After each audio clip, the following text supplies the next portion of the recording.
Hello guys, Russia ఇండియాకి ఎంత మంచి ఫ్రెండో మళ్ళీ ప్రూవ్ చేసుకుంది. ఎక్స్ప్లెయిన్ చేస్తాను, వీడియో లాస్ట్ దాకా చూడండి. మీ అందరికీ తెలిసిందే, స్టేట్ ఆఫ్ హర్మూజ్ వచ్చేపాటికి కంప్లీట్గా క్లోజ్ చేసి పడేశారు. క్రూడ్ వచ్చేపాటికి విపరీతంగా పెరిగిపోతుంది. ఇరాన్ వాళ్ళు ఏమంటున్నారంటే ఏ షిప్ క్రాస్ అయినా కూడా కంప్లీట్గా అటాక్ చేసి పడేస్తామని చెప్తున్నారు.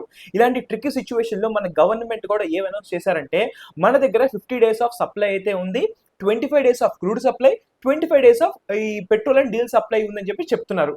సో కొంచెం సిచ్యువేషన్ ట్రికీగా మారుతుంది కాబట్టి ఈ టైంలో ఎగ్జాక్ట్గా రష్యన్ గవర్నమెంట్ వచ్చి ఏం చెప్తున్నారంటే ఇలాంటి సిచ్యువేషన్లో ఎటువంటి హెల్ప్ కావాలన్నా కూడా రిలేటెడ్ టు ఎనర్జీ క్రైసిస్ మేము వచ్చి కంప్లీట్గా ఫుల్ఫిల్ చేస్తామని చెప్పేసి రష్యన్ గవర్నమెంట్ వాళ్ళు మనకి భరోసా ఇచ్చారు. వాళ్ళు ఏమన్నారంటే 9.6 million barrels of crude oil వచ్చేప్పటికి తొందరలోనే ఇండియన్ వాటర్స్ వైపుకి రీడైరెక్ట్ చేస్తాం, అది కొన్ని వీక్స్లోనే మీ దగ్గర రీచ్ అవుతుందని చెప్పేసి మనకు చాలా హెల్ప్ ప్రొవైడ్ చేస్తున్నారు. ఇది ఫ్రెండ్షిప్ అంటే, ఇది కరెక్ట్ టైంలో కరెక్ట్గా వచ్చి హెల్ప్ చేయడం అంటే. అక్కడ సౌదీ వాళ్ళకి పాకిస్తాన్ వాళ్ళకి ఒక డిఫెన్స్ అగ్రిమెంట్ జరిగింది, అది ఏ అగ్రిమెంట్ వాళ్ళకే తెలియాలి. సౌదీలో గొడవ జరుగుతుంటే పాకిస్తాన్ హెల్ప్ చేయట్లేదు, పాకిస్తాన్ గొడవ జరుగుతుంటే సౌదీ హెల్ప్ చేయట్లేదు, ఫైన్.